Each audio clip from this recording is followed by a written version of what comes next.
So this is our 49th inspiration exchange. Wow, it has been quite a journey. So we are almost approaching our 50th. And it's a very exciting inspiration exchange for me at two levels. First, because we talk about a topic that is very dear to my heart, a topic that we started actually as a research agenda around a decade ago almost, synthetic data. And today we are going to tell you about two amazing advances that we have in this area. And we are going to discuss with some amazing panelists. But the second reason I'm so excited is that I'm going to introduce two co-organizers of this inspiration exchange. So Marika, if you don't mind, maybe we go to the next slide. Sorry for that. Okay, so the two hosts, so in the past year, we have been very fortunate to have a former PhD student in my lab who has now graduated, Dr. Nabil Sidat. He helped me run these sessions. And now we are in a very fortunate position to have two co-hosts with very diverse skills and expertise. We have Dr. Marika Nihori, who is going to be our main host, and she is the Cambridge Center for AI in Medicine as well as Van der Schaar Lab's communication manager. Marika has a PhD in physics, but she's also extremely passionate about communication, and she's excited about AI, so she is going to be our main lead for these sessions. And then I have an amazing PhD student in my lab, Anton Humberton, who is going to join forces with Marika and run these sessions. I'm going to be on the background, but I'm still very much excited to be discussing with you and engaging with you. So with that being said, Marika, I'll give the floor to you. Fantastic. Thank you so much, Mihaela. Yeah, this is a fantastic and very exciting session today. So I'm just going to go through a quick overview of what we will be expecting to hear from everyone today. So the first section will have Harry, PhD student from the Van der Schaar Lab, talk about his research, as well as we've got Dr. Tom Callender, who will be going through Syncraft, which is our no-code copilot. And then in the latter half, we'll have the roundtable and the Q&A. We've got a fantastic panel selection of panelists today. We've got Juan from Microsoft, as well as Alexandra from Neuralink AI. From a startup. And so that will be our a very quick overview of today's session. For those of you who have not joined our Slack channel yet, please do so. That's how we'll be managing the Q&As. So if you were to ask a question, you'll be going into the Slack channel and asking that, and Antonin and I would be asking the panelists throughout the roundtable. Yeah, I guess a quick introduction for Juan and Alexandra. We've got Juan, who is the corporate vice president and the chief data scientist at Microsoft, and he's also the director of AI for Good, and that's where he's been for the last 6 years. And we've got Alexander Pasquiu, who's the co-founder of Neuralink AI, a deep tech startup based at Station F, developing enterprise tabular data and use cases. And with that, I'm just going to then pass it back to Mihaela to really open up the session today. Just a very quick introduction from me. Synthetic data is really a topic that is very dear to my heart. I want to tell you a little bit about the journey and why are we going to talk today about some very cutting edge ideas that have emerged in the last year. And then I'd like to kind of provoke all of you to think about what other issues need to be solved in synthetic data. So we invented really this topic of synthetic data around 9 years ago, way before anybody was talking about synthetic data. And the reason why our lab created this topic and developed this topic and this technology was because we really were not able to share data sets with our clinical collaborators. And these data sets were private, they contain important information about patients, and for very good reasons, our collaborators couldn't share this data.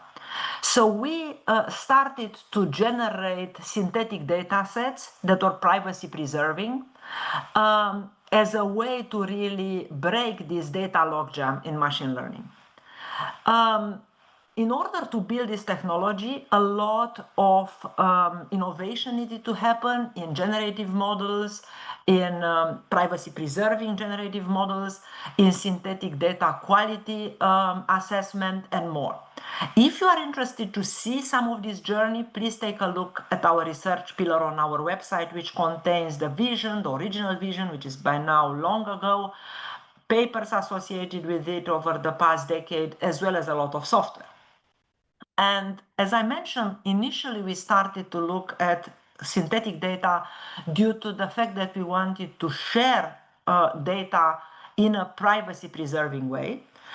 And our initial tutorials, which still can be found online, were very much focusing at this aspect of the, if you like, of the technology. So our ICML 2021 tutorial is putting the foundation of what synthetic data is, how to build generative models, how to evaluate them. And I still think it's pertinent today. So if you are new to this topic, please take a look. This tutorial is still available online.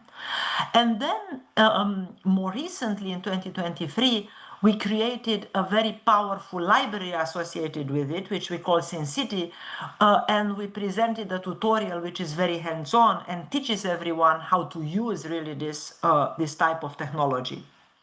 And again, SynCity is an open source platform. Many people have generously contributed to it. If you are somebody interested in synthetic data, please join this community, help us build and grow SynCity as an open source community dedicated to synthetic data. What we also realized after a few years is that synthetic data is not only for privacy preservation. In fact, synthetic data is at times better than real data.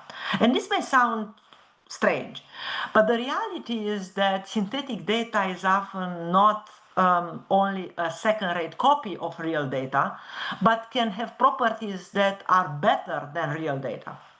And what I mean by that is that you can create a variety of uses for synthetic data. For instance, real data may be unfair, but you can turn unfair real data into fair synthetic data. You can take data sets from one particular country or ecosystem and turn it into data that's pertinent to another country or another ecosystem, dealing with all the distribution shifts as well as feature differences that exist in these different countries. You can take a small data set and augment it to create a much larger data set. That's very important for us in medicine because we have rare diseases where we have only very few patients, and we may want to create data sets that are much broader, such that machine learning can learn. But also very interesting, the world of simulation. And you see there a pink arrow, a pink star, and part of the reason you see that is because that's an area that our lab is doing a lot of work nowadays, both with digital twins as well as simulators. So we believe that what's interesting is not only to create a replica of the current data set that's privacy preserving, more fair, and maybe more pertinent, but also to unravel this data set into the future. So not just stop with the current data set, but look at the future versions of this data set, which is very important, as well as understand how this data would look like if we intervene on this particular data. So the world of simulation, of digital twin, a very exciting one.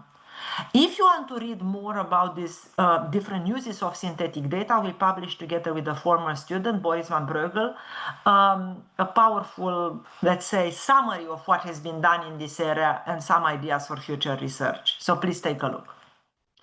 Now, what you will see today, and the reason I'm so excited is because we are presenting today to you two topics that we have struggled for a long time to deal with. First is synthetic data. For a long time, synthetic data for tabular data was stuck in the static setting. around 7 years ago, we created the first version of synthetic data generated for time series in the form of time gun. But one thing still remained unsolved, and it was really tricky. Dealing with data sets that have treatments, actions, or interventions into them. If you have such actions and interventions and you treat them as features like we used to be doing, there are a lot of problems associated with this. So fortunately, I recruited Hari, who is going to present you this idea, and he put really his brilliant mind to this task and came up with STEAM, and he will present that to you. Then I received a few months back a provocation from a friend and collaborator, Anders Boyd, who said, well, this area of synthetic data is very interesting, but the reality is that most of the people that need to engage with these tools cannot code. And yet they are the ones that need to really use these synthetic data sets.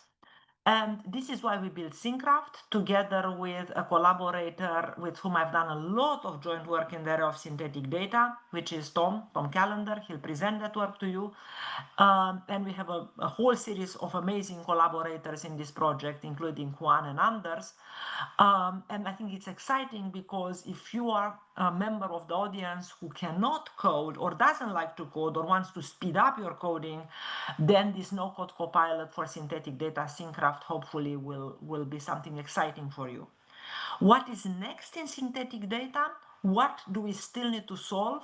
I would be very curious to hear from you during the Q&A or by you putting your posts in our chat. Thank you very much. Marika, back to you.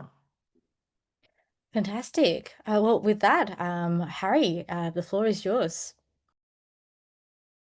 So hi everyone. As Mihaela introduced, this is a paper for synthetic data generation when there are treatments or interventions in the data, which brings up some unique concerns. And this is a paper which is to be published at NeurIPS 2025 in the next few months. And it's titled Improving the Generation and Evaluation of Synthetic Data for Downstream Medical Causal Inference. And this was written by myself and a few collaborators from Cambridge and LMU. Okay. So yeah, data sharing in medicine is an important imperative for a number of reasons. It can help facilitate trust in the scientific process by sharing results and being able to validate and reproduce results. And it can also increase the pace of innovation, both from the medical and machine learning sides. So by sharing data sets, new investigators can propose potential hypotheses or investigations on the data, medical hypotheses, and from the ML side, shared medical data sets can be used to test different machine learning algorithms and test their efficacy for a various number of tasks. However, yeah, in medicine, particularly, privacy concerns hinder such data sharing because of stringent and important regulations like HIPAA and GDPR. So synthetic data stands to alleviate some of these privacy concerns by releasing a synthetic data set, which here and throughout we call dsynth, which is a copy of the real data, which hopefully preserves many important statistical properties while not leaking any private information. And the typical pipeline for synthetic data, in this case, we focus on tabular synthetic data generation process, is for a data holder who owns the real data set to design and train a number of generative models, which we call Q, and they will produce some synthetic data sets, which will be measured for their usefulness, which is kind of an abstract term, which I'll define in a minute, with some number of metrics M. And that data holder will then release the most useful set or single data set, dsynth star, and this can be utilized by downstream analysts. But key to this is that idea of what makes a useful synthetic data set. And the idea of what is useful in a synthetic data set really depends on how that data will be used by the downstream analyst. There's no one size fits all answer for is a synthetic data set useful or not. So in the current synthetic data literature, the predominant downstream task that is considered is the task of prediction, where say, machine learning model will be trained on a data set for a predictive task to predict a certain variable or to classify instances. And in predictive tasks, a synthetic data set can be deemed useful if a model trained on it for prediction is basically as good as if it were trained on the real data. Is it as powerful? Can it predict with the same accuracy and things of that nature? And because prediction is the predominant task considered in the literature, the generative models used and the metrics used to assess usefulness of synthetic data are designed and catered towards prediction. However, in medical data particularly, there often are special variables we call treatments, which can be literal treatments like assigning Panadol to a patient or some number of treatments, or any sort of intervention like giving a patient a particular kind of surgery or whatever it may be. And when there are treatments in a data set, they typically invite a unique type of downstream analysis via a family of methods called causal inference. And such tasks that are sort of done via causal inference can be very vast, but they involve things such as analysis of treatment protocols to assess what kinds of patients get assigned what kinds of treatments, and also a key task called treatment effect estimation, which is to basically assess and quantify the causal effect of giving a treatment to a patient versus not treating them. And causal inference places a number of different and unique assumptions on data, which are make the assumptions that are okay in predictive settings no longer appropriate. And typically the assumptions that are placed on data in causal settings are more restrictive than in predictive settings. So because these causal inference tasks are not the predominant task considered by the synthetic data community, synthetic data that is currently produced is often less useful for causal inference than it could be. And this usefulness is masked by a set of misaligned metrics, which don't really measure anything very important. So to proceed, we want to bridge the gap between the causal inference community and the synthetic data community by deciding what really is important for a synthetic data set if it's going to be used with causal inference methods. And then how can we evaluate these properties? And also how can we generate data which optimizes for these properties? And that's what this paper covers. So we start off by outlining what makes a good synthetic data set for causal settings. And we identify 3 desiderata or desirable properties for such data sets to have. And we say that these are preservation of the covariate distribution, P of X, the treatment assignment mechanism, P of W given X, and the outcome generation mechanism, P of Y given W and X. And here X, the covariates, is a multivariate vector, which could be any number of covariates that could describe, say, a medical patient, like height, weight, age, anything of that nature. A treatment we consider here are binary treatments or discrete treatments, and the outcome Y is a single variable outcome, which we consider in this case. And we want to preserve these 3 distributions in particular for the following reasons. So in medicine, the covariate distribution is very important because P of X describes the population that is represented in a data set. So the kinds of patients that any analysis will be relevant to is determined by what the makeup of P of X is. So if in a synthetic data set, the covariate set is very limited, or the synthetic data set does not cover the breadth of patients in the real data, then any analysis conducted on the synthetic data will have to exclude a lot of members of the population that wouldn't have been excluded if the analysis were conducted on real data.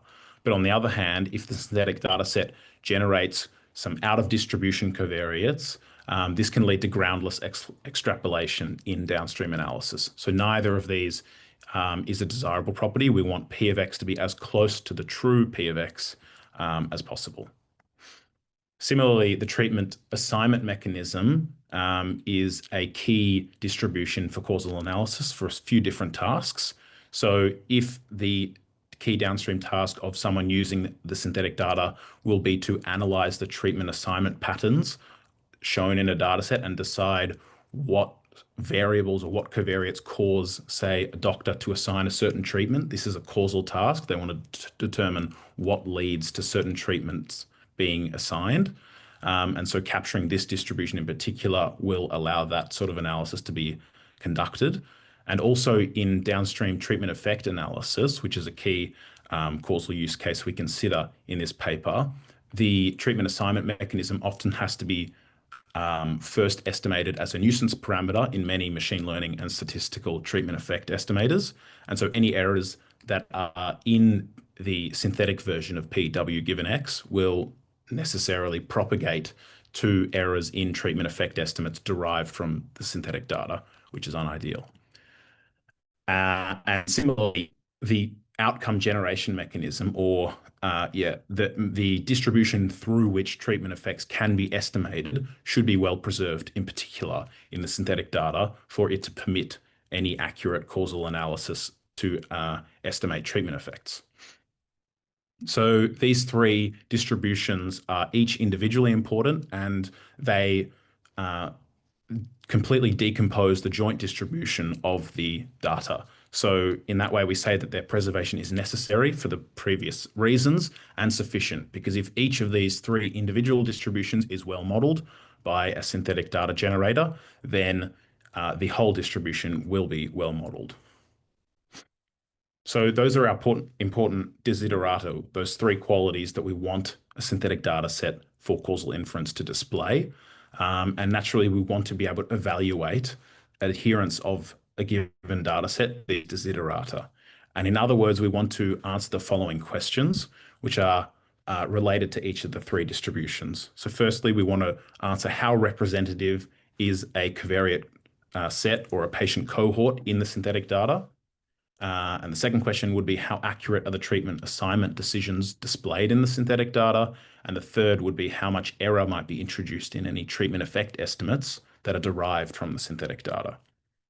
So we want to propose some way of evaluating data which can answer these three questions chiefly.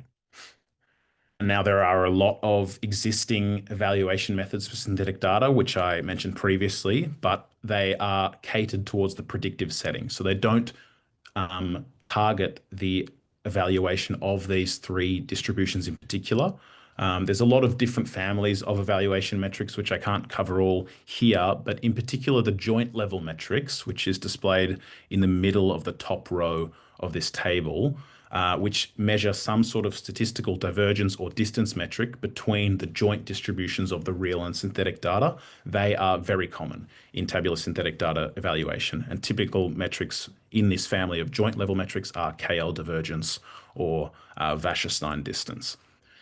However, these type of metrics cannot answer questions 1, 2, and 3 because they just measure distribution distance between joints, and they don't focus on these three specific distributions.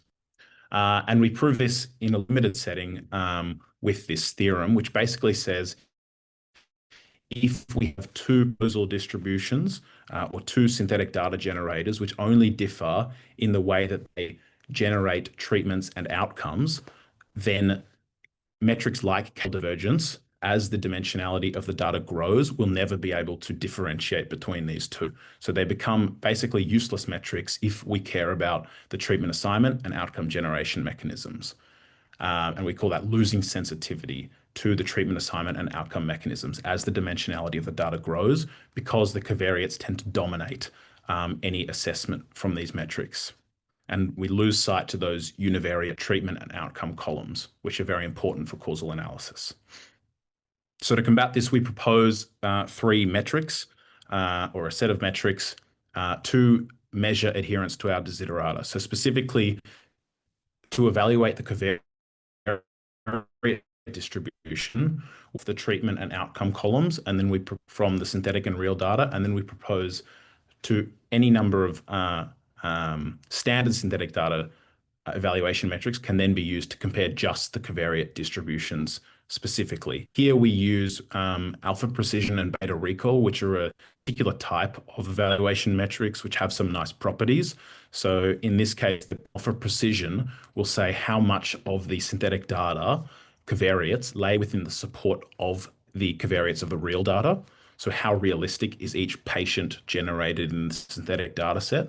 Whereas the beta recall will say how much of the real data space has been covered by the synthetic data, or in other words, how many real data patients are not well represented in the synthetic data. So both of these metrics offer some at the evaluation of the covariate distribution, but these are existing metrics in synthetic data literature. We just uniquely apply them only to the covariate distributions to measure adherence and answer our first question.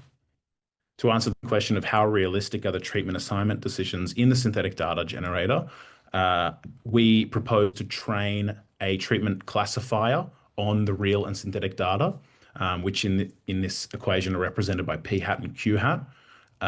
So they're estimates to the treatment assignment mechanism, trained on the real and synthetic data sets respectively. And then we measure what's called the Jensen-Shannon distance in this case between those two classifiers. And this will result in a metric between 0 and 1, where 0 represents very poor treatment decisions are displayed in the synthetic data, and 1 represents very good matching between what we would expect the treatments to be for a particular patient and what they actually are in the synthetic data.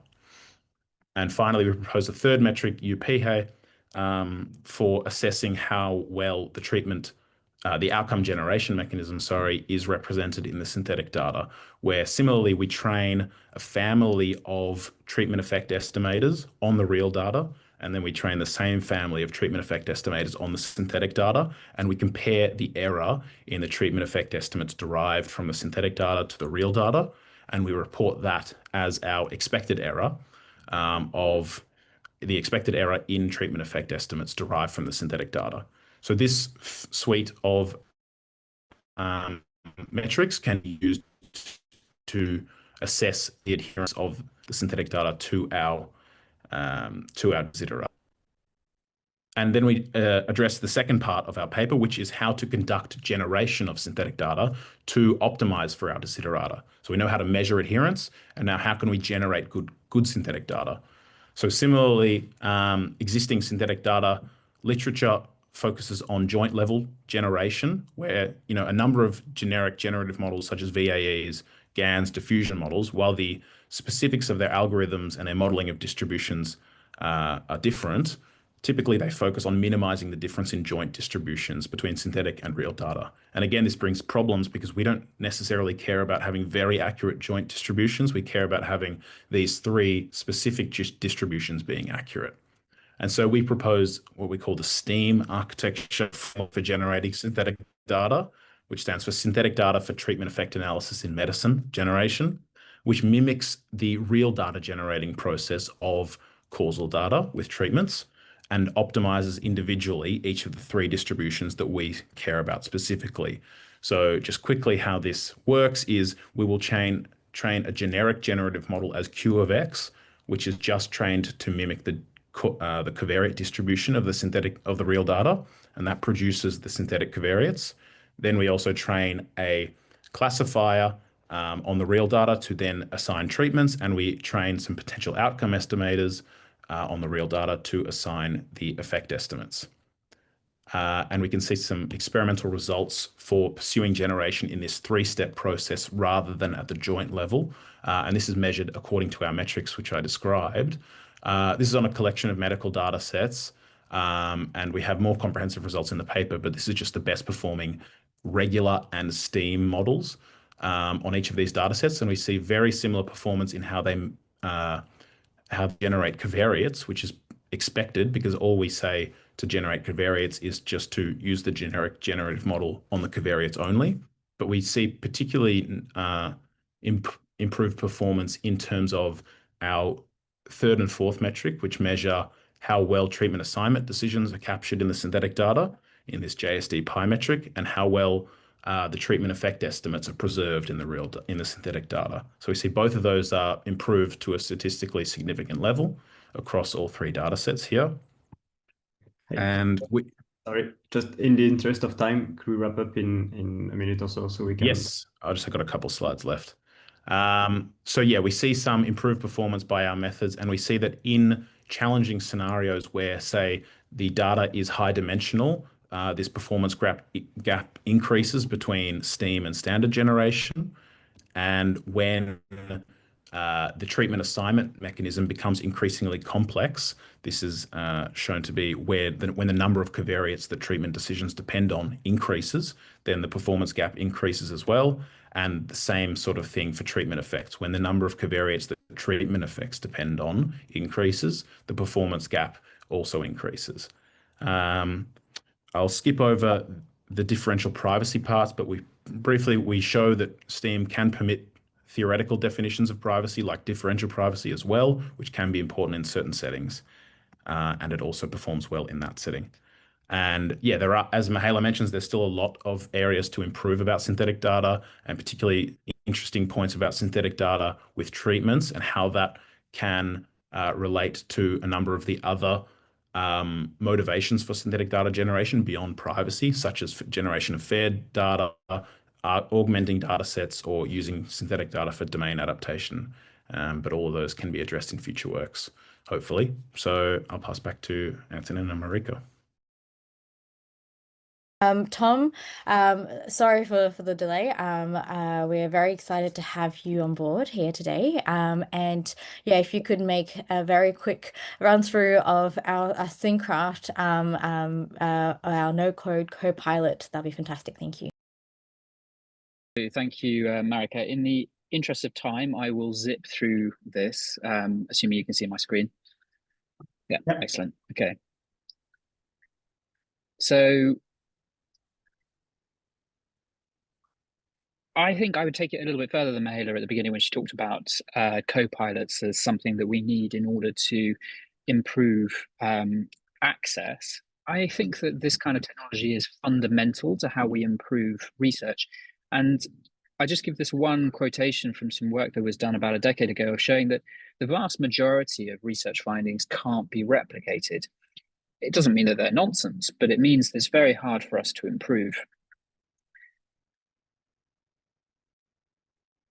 We've tried a lot over that decade to improve things, and essentially that has revolved around guidelines and education, but they're not enough on their own. This has kind of been shown actually by one of the most prominent guidelines, which is around predictive models, called Tripod, where the authors of the original statement showed that in the 5 years after it was published and adopted by many of the major journals, it hasn't really moved the needle at all in terms of the quality of publications about prediction models. And yet we have 676 reporting guidelines. So clearly people think that we need guidelines, but we are not doing them very well. And there isn't really any penalty for doing it poorly. And also it's very hard to actually know that somebody's doing it right. And so I think that we should be automating as much of analytics as we can. And once we look back on how we've been doing it recently, I think that we'll find it a bit staggering in a decade's time. And if we think about it, we're probably at stage 2. If we were to kind of adapt the stages of automation for cars, we're probably at stage 2 when it comes to analytics. So we have basic assistants. People will use scikit-learn or some other Torch, whatever the framework is that they particularly like for a particular task. And that basic assistance abstracts some of the original maths. So you're not reprogramming a logistic regression model or doing a neural network from scratch. Increasingly, we are doing a little bit more of partial automation. So we might use something like Optuna or HyperImpute or a machine learning framework that automates a part of the process. I think that we're reaching stage 4, this high automation where AI pilots, copilots can augment users. And I think that can be whether they're experts or non-experts alike. But I think that we're a little bit off from full automation where we've got these things doing everything on their own, but that's possible within the next couple of years, I'd have thought. This led the lab to build Syncraft, which is an AI partner that takes you through the process of building synthetic data that is notoriously finicky. There are almost no specific guidelines about how to produce synthetic data for most tasks within medicine. Choosing the relevant approach, the relevant methods, is non-trivial. And indeed, you usually have to try multiple different methods for a particular use case because there's no one generator that's particularly brilliant at every single task. And that's before you think about the privacy preserving generators where you might want to try multiple different generators at different epsilons to see the impact on utility against privacy. So Syncraft is a copilot. It uses an agentic framework. And what I mean by that is that there are multiple different LLMs acting in concert here. It's trained using episodic multi-armed bandits, and I'll take you through that in a little bit more depth. But the figure in B shows an outline of how that works. Essentially, you can think of the task in a series of episodes. So, for example, data preparation is a particular thing that needs to be done, and then you can subdivide each of the subtasks into episodes. For each of those episodes, it could be understanding the data, eliciting the use case. There's a cost, which is returned to the model as feedback. So, for example, to minimize interaction or minimize the burden on users, you might set the cost to 1 for talking to asking the user a question, and 0 otherwise. At each subtask, you have actions. It could be that it calls a particular model. In this case, Syncraft uses SimCity so that we have guardrails involved. But it may have to write its own code. And then finally, you have state. So you have memory that allows some knowledge of all the previous actions and associated costs and feedback. And you need some sort of training system because small changes of the subtasks can affect the entirety of the analysis. So for example, let's say you've done your data analysis and preparation, you've produced synthetic data from 3 or 4 different generators, and then you've evaluated them. And in the evaluation, you notice something that means that you have to go back to stage 1. Well, that is something that the system needs to be able to manage. And we showed this with 2 publicly available data sets in the spirit of openness. One is TCGA, which is a genomics data set, and the other is NHANES, which is a large epidemiological data set. And this is just an overview of both a prediction and an augmentation task, where, interestingly, we actually showed that augmentation didn't make much of a difference in this particular use case, but there are going to be lots of reasons for that. They're explained more in the paper itself.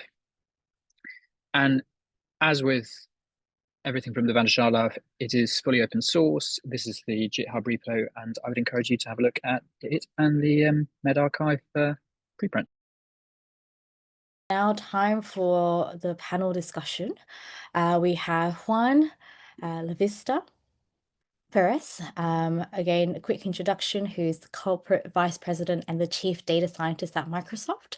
He's the director of the AI for Good Lab at Microsoft, where for the last 6 years, he has led a team of dedicated data scientists who partner with organizations around the world to build innovative AI solutions that help solve some of the world's most pressing challenges. And we've also got Alexandre Pasquieu, co-founded the New York AI, a deep tech startup based at Station F, developing verticalized tabular foundation models for enterprise tabular data and use cases. Alexander holds an engineering degree from Central Spelek and a PhD in computational neuroscience from INRIA, where he conducted research in the MIND team under the supervision of Bertrand Tirion and Christophe Padier. So I'm going to now pass it back to Mihaela to moderate the panel section. Thank you so much, Marika. I do not know, Alexandra, do you have some 2 slides, or can I already start with the questions? I think we can move on to the questions if Alexander's Oh, that is fantastic then. Well, thank you so much, Juan and Alessandro, for joining me. The first question that I'd like to put to both of you is, what do you see as key advances in the area of synthetic data? And where do you think the main opportunities lie in advancing this field? Thank you, Juan, Mihaela. maybe I start with you. And Yeah. I didn't acknowledge this, but you are a co-author of Syncraft, and we got a lot of. We are very grateful to you for piggybacking on your experience in this area and joining us and steering us. Yeah, so I think in general, we are seeing a huge, particularly in areas that were difficult before, like synthetic images. Thanks to the fact that now it's becoming easier and easier to generate synthetic images. So far, there hasn't been too much investment on how we make synthetic images have actual data for training and how to make sure that we don't leak unnecessary information to those data sets. I do think I'm very excited. Like in medical imaging, if we need to focus on one side, I think medical imaging is that place, correct?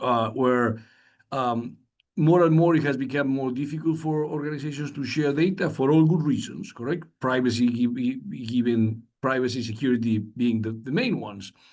And at the same time, we see more and more potential on how people can use this medical imaging for example, helping diagnose cancer, correct? So in the last 5 years, 6 years, we've worked using medical imaging to help diagnose from pancreatic cancer to breast cancer. And clearly we see a huge need and potential for sharing data. But organizations, it's relatively difficult for organizations to share that data. So this is a place where we also been working for the last 3 years on how we can actually generate, first with GANs, now with more diffusion methods, how can we generate images that can have the signal to show and be able to train, for example, a model and share that data with other hospitals or other research organizations, and do this in a privacy preserving way. I think this is a place where I think we're scratching the surface. I think there are two areas here that we need to improve. The first one is, can we make sure that the data, can we convince people that the data has the signal, correct? And that's something that is sometimes is challenging, but it's easier to prove, correct? Because if I have a model, if your data set that is synthetic data can help me build better models that can work out of distribution, for example, on data that I haven't seen, it will be relatively easy for people to say, yeah, the signal is there, correct? That's one side. The other side that is more challenging is how we convince regulators and how we convince society that we're not leaking information, correct?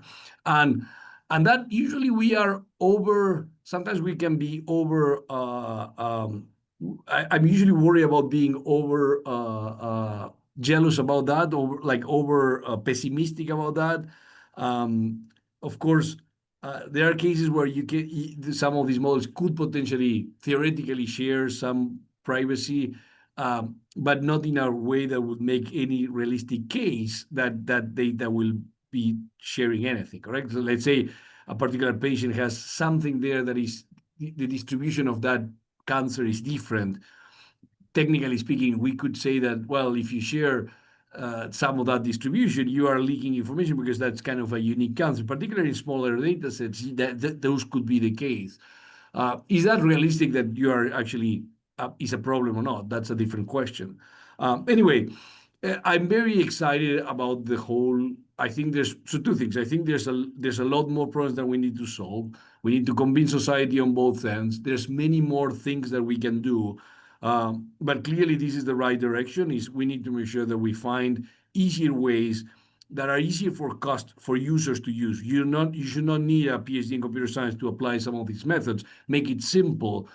So people can say, hey, there is a data set of medical imaging. I want kind of the same signal, and I want the privacy preserving one on the other side by just clicking something. That's where I think we are not there yet. And I think this is what I would love for us to get. So sorry for talking too much. No, fantastic. Thanks a lot, Juan. Alexandra. Yes, at NOAC, the synthetic data has been at the core of what we've been developing so far. So we've built a tabular foundation model that was pre-trained on hundreds of millions of tables. Tables are at the core of any business, so there is critical information, and therefore it's super costly and super difficult to acquire as many data as you would want to train some foundation model. And so we are forced to design processes to generate this synthetic tabular data to be able to train a model that learns some data distribution association to do any kind of classification or regression task. And what's interesting in the recent years has been to see the variety of architectures that have been explored to generate new synthetic data, like CTGAN, TVAE, diffusion models, transformers. And what's interesting here is the variety of mechanisms that are put in place to try to understand the computational graph that is behind this data generation process. And behind that, it poses a tricky question that is, what is a good synthetic data set? How do you mimic the constraint that you would find on some real life data? And especially, how do you measure the goodness of your data set. And you need to, for example, in tabular machine learning, on tabular synthetic data, you need to capture all the causal relationships, the covariation of your different variables. But in the end, does a data set that shares the same statistical properties than the real one the best one to train your foundation model? Are there shortcuts or some properties that you could distill in your synthetic data to make your model converge faster and faster? And this is a question that we are trying to answer, and maybe a potential collaboration with the Schaar Lab. And yeah, so evaluation metrics is quite tricky. You could define some statistical properties, but you might want also to use another model to evaluate how good some synthetic data is. For example, two data sets will be similar if some model could obtain the same prediction performance on both of them. So you see that there is a universe of metrics you could define, and it's not obvious. It usually depends the use case you try to solve. And so these are questions that we try to answer, and which have been a lot of progress in recent years. And so we try constantly to learn what is the true value of synthetic data compared to real life data. For example, if we mix both synthetic data and real life data, can we create synergy to better accelerate model learning? We also use synthetic data to test model. So we're going to release in the coming weeks some benchmark in which we use this synthetic data to explore the property and the regime in which tabular machine learning models can efficiently work or perform badly. And this is useful when you only have a few set of real life data and you want to understand why are model good on this kind of data set and bad on these ones. And so this is super useful when you need to scale this analysis when we have limited and scarce data sets. Alexandra, maybe I stop you here and I put a question to you and a different question to Juan. So you talked a lot about tabular data and Juan talked a lot about imaging data. What do you think? Do you think that is a particular data modality that is creating the biggest challenge in generating synthetic data, or do you potentially think that there is something else? As we discussed in the very beginning of this let's say session, I was quite fascinated about the use of interventions. So very often data, especially both tabular and imaging data, may be intervened upon, and then that may change the distribution, that may change the data. So my question to you is, do you think that is a particular modality that is challenging? It's a question to both of you. You mentioned tabular, you mentioned imaging. And is there something special we do to these images, or is there some specific scenario where you feel that synthetic data is especially challenging to generate, to assess, or that the opportunity is bigger in terms of use? I would say that all modalities have their own difficulties, but an issue with tabular data is the fact that while with language or images, a human can assess visually himself the quality of the data that is being generated. When you generate some tables with numbers where the complexity lies in the causal relationship between variables, it's super difficult to assess directly. And so you need to define some quantitative metrics. And these quantitative metrics are just a proxy of what you estimate to be good. And so in the end, you rely on like estimate of the goodness of what you've been generating. Why when you generate, for example, images of hands or a face to train some model for face detection, you can assess directly the quality of what you've been generating. And so I would say that you have like a more indirect, that tabular data is more difficult to naturally evaluate. Juan, what do you think? Yeah, I do think, again, data is data, but there is a difference between tabular and imaging in the sense that, and I agree with Alexander, what Alexander mentioned, but on top of that, in the case, one of the challenges is it's a lot of the methods that we build, for example, differential privacy. In the case of images, the challenge is that, well, a lot of the data points, like the difference between a data set that, let's say a very simple data set, you have like a person and the gender, basically, correct? Like the fact that that every one of these rows will not necessarily identify a single person. The case of pixels in a CT scan or in a picture of a person will, correct? So usually the chances that some pixels are unique, completely unique to a person is much higher than one on the tabular data, correct? And that makes it much more difficult. Some of the methods like differential privacy will be extremely destructive in some of these images, will make it completely useless, even when someone could argue that, well, even if you have that image, it's going to be relatively difficult to find that person by just knowing a particular pixel. But a lot of times from the methods perspective, the answer is like, yeah, technically speaking, that pixel could identify that individual if you say that only exists in that individual, which makes sometimes some of those methods make it more challenging. I do think there's enough differences between the two. I think that we need to continue thinking about these problems a little different. Although one, technically speaking, an image is also can be represented the tabular, but the fact that the relations between these data points are completely dependent, correct? Spatial dependent, meaning that they're not. That makes it more challenging and kind of a different problem.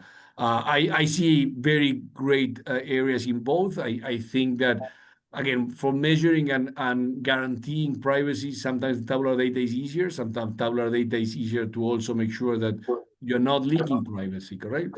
Even very early methods before differential privacy, a lot of these methods will still kind of work.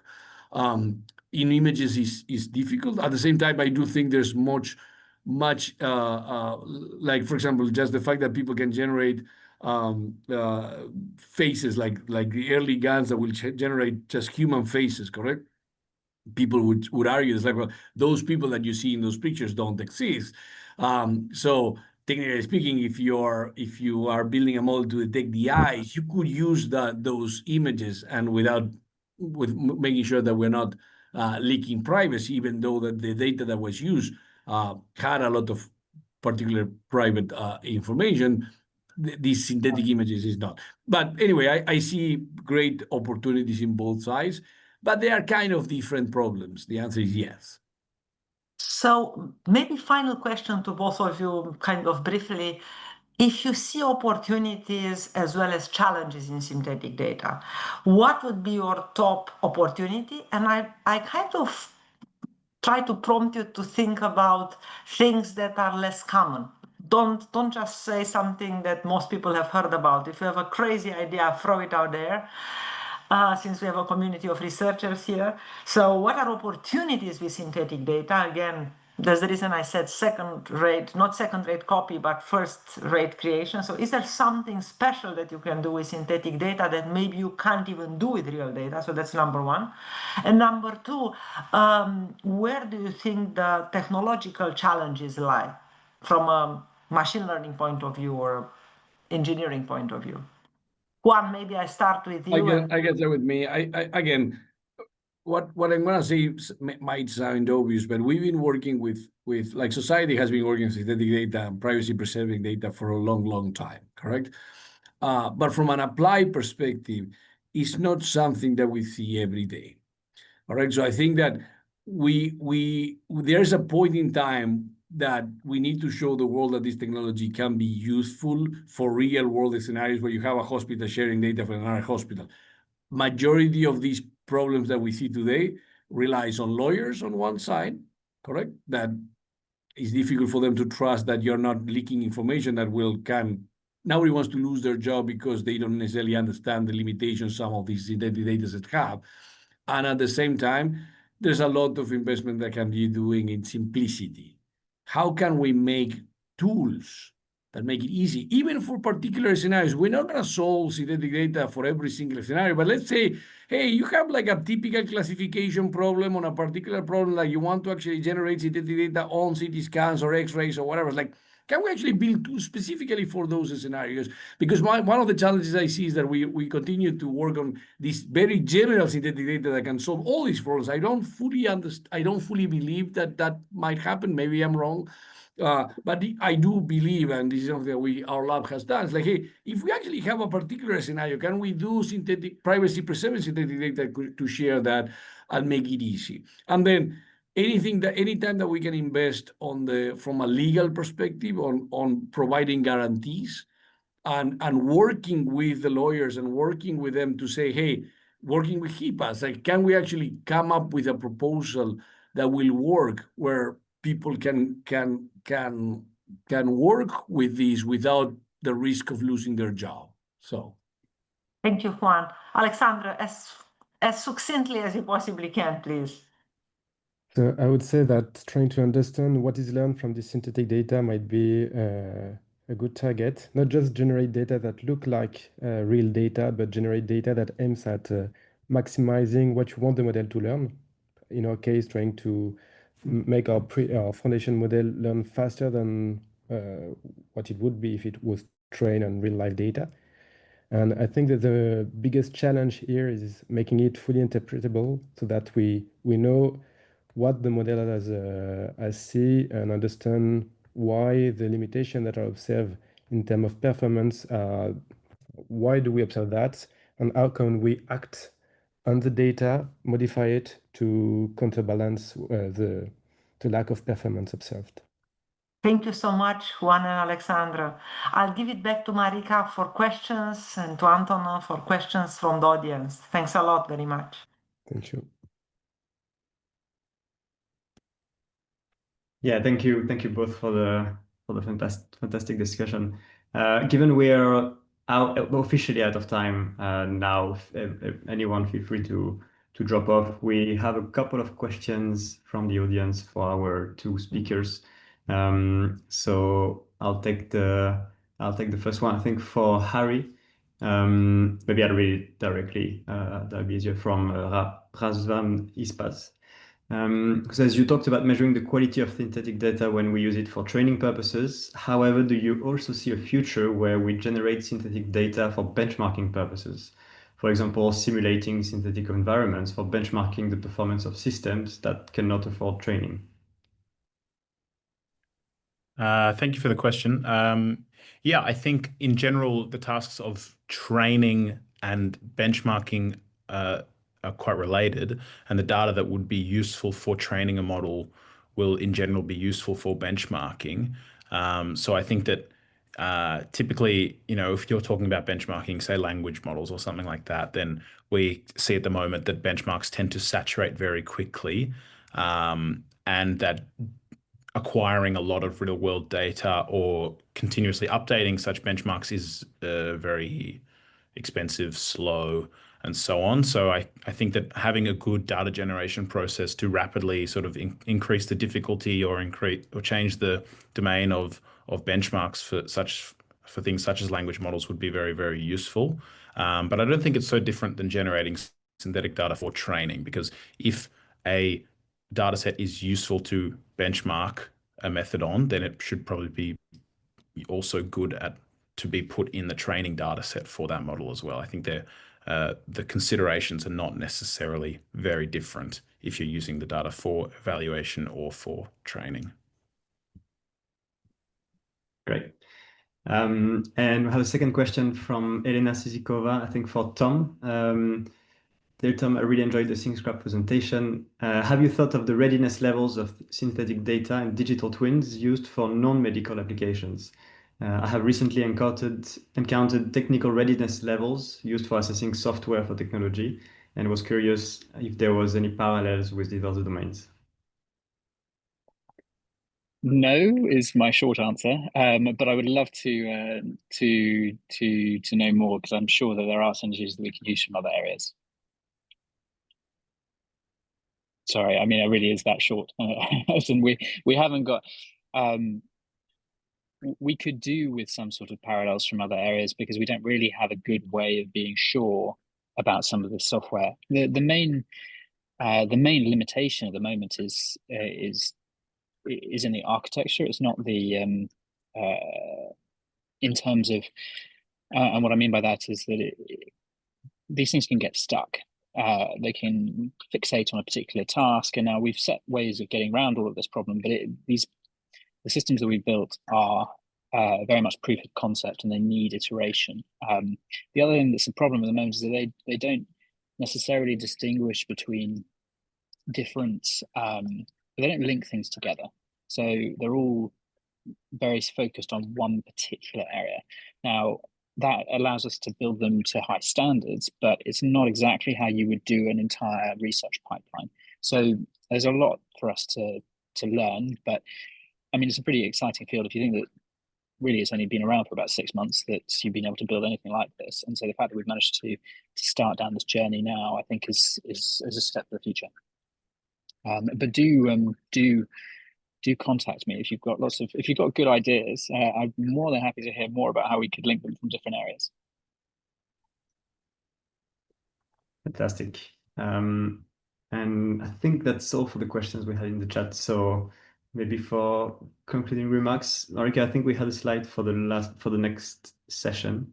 Yes, we do. And before we move on to the actual final slide, we've got a bit of an announcement from the Schaar Lab. We are recruiting for new PhDs to join our group. We have 4 fully funded positions available for 2026 start, either for autumn or like fall or winter time. And a key thing is if you are interested in applying for a PhD with the Schaar Lab, we have an open house where you get to hear from our current students. So if you do scan this QR code, then you'll be able to sign up to the open house, and which will be held on Monday, October 20th. 9:30 a.m. London, UK time.